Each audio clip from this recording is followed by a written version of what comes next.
Yo, what up? Good day, netizens. This is Adriano. Kung bago lang sa channel ko, huwag kalimutan mag-subscribe and also hit that notification bell para lagi ka notified once may bago tayong upload.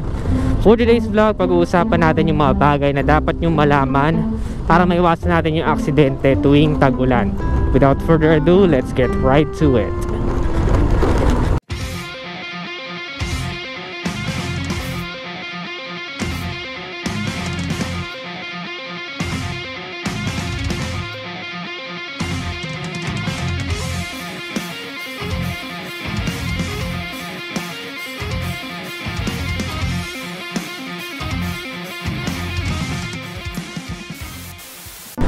So, ayun nga guys, ngayon ang agenda ko lang, pupunta lang ako ng Western Union para kumuha ng padala.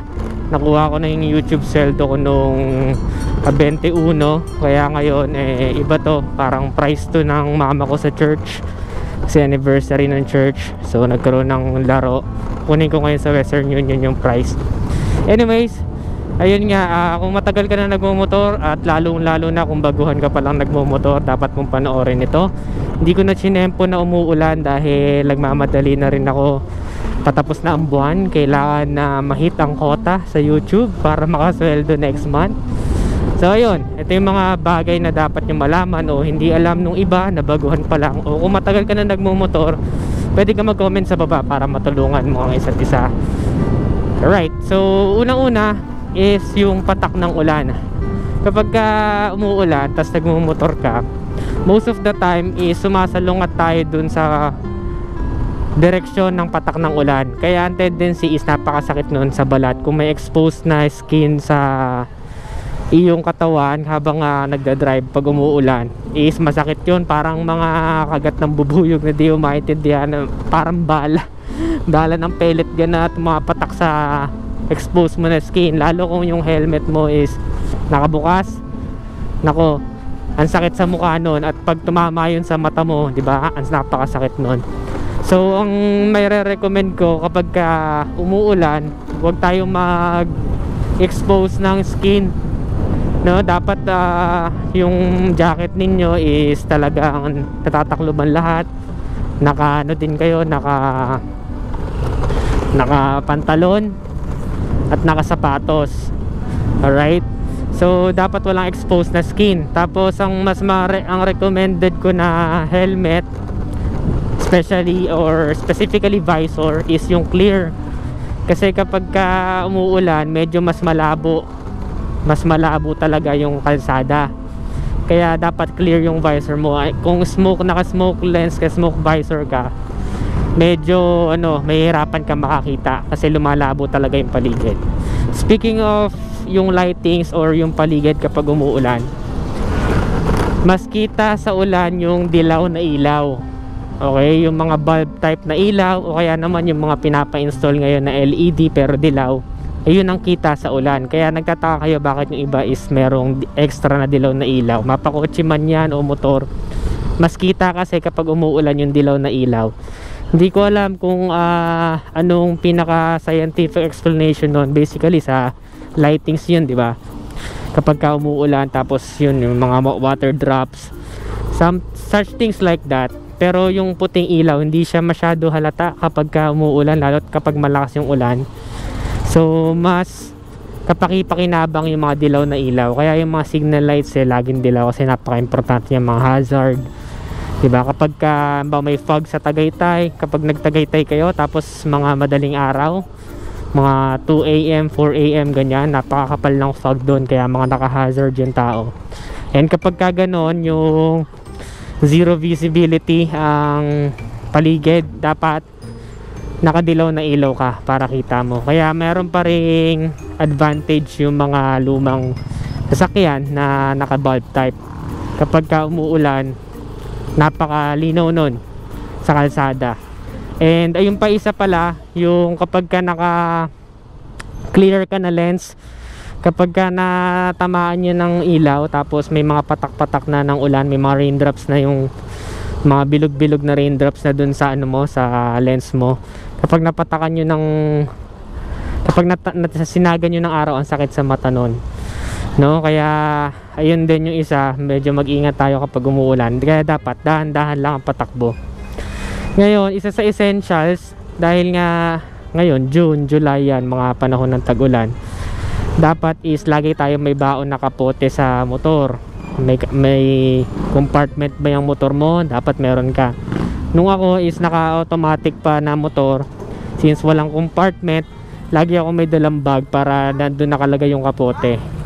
Meron dalawang kapote kasi may kapote na yung overall, may kapote naman na ano, na taas at baba. So yung kapote na ginagamit ko, yung overall, yung ano, parang kung tawagin nila is ano, parang Batman. May disadvantage yun, kaya maraming hindi gumagamit ng ganun eh. May disadvantage din kasi yun, gawa ng una, yung overall na ganung kapote, yung isang suotan lang. Uy, huli, nagkakape, kapitbahay namin.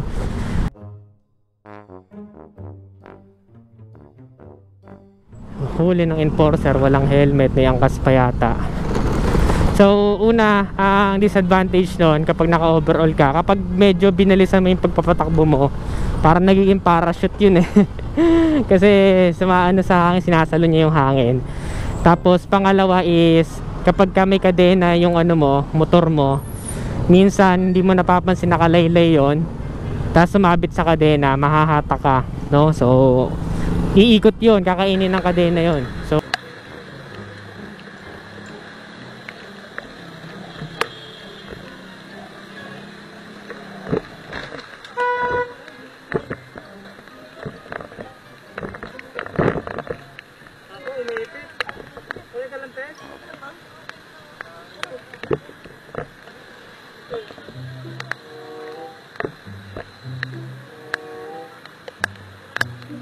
medyo delikado din yon. So ako lagi kong ginagawa, inuupuan ko yung sobra, tapos di ako masyado mabilis magpatakbo. Kaya naman gusto ko yung Batman, or yun yung ginagamit ko, kasi ano, kapag tapos mong gamitin, halimbawa sa trabaho, instant takip na sa motor, pinangko-cover ko na agad siya sa motor. So hindi ka na mga problema sa may ilalagay, sa may sasampay, kasi sa motor ko na rin siya mismo pinangko-cover.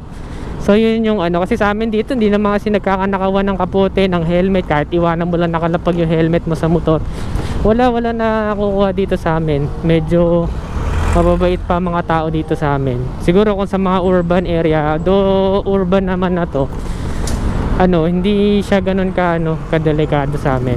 Tapos yung isa naman is yung, di ko alam yung specific na tawag eh, basta yung up and down, yung may sinusuot ka pa sa taas na para siyang ano, jacket, tapos may pants pa, nakapote.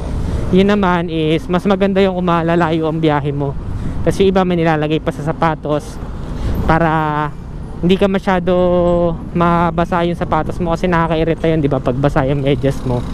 So yun yung mga mas magaganda kung malalayo yung biyahe mo. At the same time, syempre, common sense na lang din, kapag ka umuulan, wag ka na mag white shoes, kasi kawawa white shoes mo. Eh yun din yung mga problema kapag ka naka manual transmission ka o di-clutch, may tapak-tapak pa, no? Yung sapatos mo kapag umuulan, siguradong kawawa, madudumihan yan, maanuhan talaga ng mga putik-putik. So yun, ano pa ba mga dapat yung malaman? Syempre, yung ano, yung gulong ninyo kapag ka umuulan, mas malakas ang tendency na mas maging madulas. Syempre gawa ng tubig, di ba? Kapag ka ganito kasi, yung rubber tsaka yung semento, kapag nagkiskisan yan, maganda yung kapit.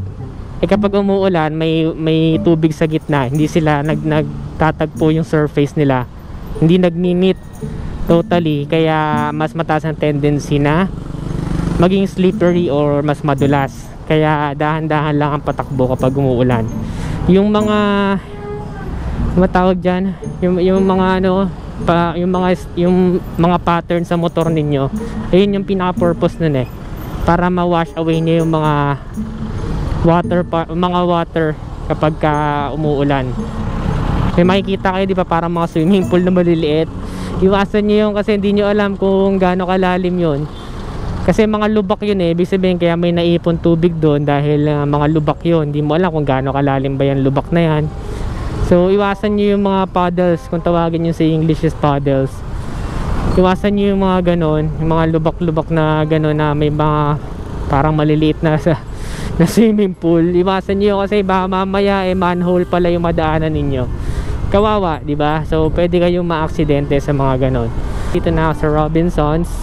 Dito ako kukuha sa Western Union dito. Tapos mamimili din ako ng kaunti sa birthday kasi ng mama ko. So ayun, pakita ko na lang sa inyo footage. Nakakuha na ako ng pera, tsaka nabilin ko na yung mga dapat kong bilhin. Ayan, konting mga gamit lang, personal. Tapos ngayon balik tayo sa pinag-uusapan natin. Ngayon lang ulit nakapasok ng mall. After na simula nag-ECQ, ngayon na lang ulit ako nag-mall. Dati dyan pa ako nag-gym, dyan ako nagsisimba. So ito yung sinasabi ko, yung mga pattern sa gulong. Ewan kong kita tayo sa kabila. Ay, mga ganyan, no? Pattern sa gulong. Ayan yung ang purpose niyan, tinataboy niyan yung dumi. Ay, yung tinataboy niyan yung tubig kapag kabaha, yung mga basang kalsada, para magtagpo yung rubber tsaka yung semento para kumapit pa rin yung motor mo. So kapag kapudpud na yon, mas mataas ang tendency na maging mas madulas sa ulan yung inyong motor. Yan yung sinasabi ko. Tapos sa may dadagdag ko, huwag nyo masyadong isagad yung hangin ng gulong, yung sobrang tigas. Kasi kapag hangin na hangin yung gulong nyo, sobrang tigas, mas mataas ang tendency na maging mas madulas yan. Kasi masyado siyang hindi siya kumbaga hindi siya lumalapat sa lupa. Yung unlike kung medyo bawas yung hangin, no, medyo nagfa-flat siya. Kung bilog na bilog kasi mas madulas yon. Okay, ang next tip ko kapag tag-ulan, dahil nga sinabi ko, di ba, mahirap yung visibility. Medyo hindi siya ganun ka-clear kapag naulan. Unlike sa normal na ganito, maaraw, kita mo lahat. Hindi siya nalalayo sa pag-drive ng gabi. As much as possible, yung bibilin mong kapote or bibilin mong jacket, sana na pang motor is yung neon colors or yung mga green, ganyan, yung mga reflectorized, yung mga reflective na mga gears, para kapag natamaan ng ilaw is nagre-reflect, mas kita ka, mas maliit yung tendency na ma-aksidente ka. So yun yung isa sa may bibigay kong tip kapag bibili kayo or pipili kayo ng kulay ng mga jacket. Huwag nyo na isipin yung favorite nyong color. Kung medyo dark yung favorite nyong color, negative yun, kasi mataas ang tendency na hindi ka masyado makita kapag tag-ulan, lalo't marami malabo mata na driver na talaga. So most usable yung mga neon colors, yung mga glow in the dark. Glow in the dark. Yung mga gano'n, basta yung nakikita ka kahit na madilim. Sumunod is yung inyong makina. Syempre, wag ninyong ibababad na nababasa siya sa baha. Yung lalo yung mga lumang model ng motor na naka-expose yung makina. Make sure ninyo na yung tapalodo ninyo, kasi iba nagpapa-custom naranasan ko na kasi yun dati. Yung nasiraan naman ako ng tapalodo kasi luma na yung motor ko, tanggal na siya ng tapalodo. Tapos doon ko lang na-realize yung purpose ng tapalodo, yung fender, no? Kasi nung nawala, tapos tag-ulan, binyahe ko, lahat ng tubig sa lunong makina ko. So tendency hindi nagiinit yung makina, or pwede pa siyang pasukan ng tubig yung karburador mo, lalo kung isusulong mo sa matataas na baha. Pag binasok na tubig yon, ayun, hirap na buksa, hirap na paanda rin ulit, diba? Patutuyuin mo pa, or worse, mas pwede pang mag-cause ng mas grabing sira. Okay, nahuli na naman mga walang helmet. Mag-helmet kasi kayo, guys. Ako nga naka full face helmet pa, lapit lang ng mga pupuntahan ko. Helmet din. Speaking of helmet, malapit na yung 30,000 subscribers natin. Tignan mo si kuya, oh. sunog na yung batok. Kasi guys, kapag magmumotor kayo, siguraduhin nyo naka full gear naman kayo. Kasi ayan o, yun sinasabi ko, kaya ako kahit malapit lang pupuntahan ko, naka-jacket ako, naka-mask ako. Kahit noon pa man, before pa yung COVID, naka-ninja na ako na mask lagi eh.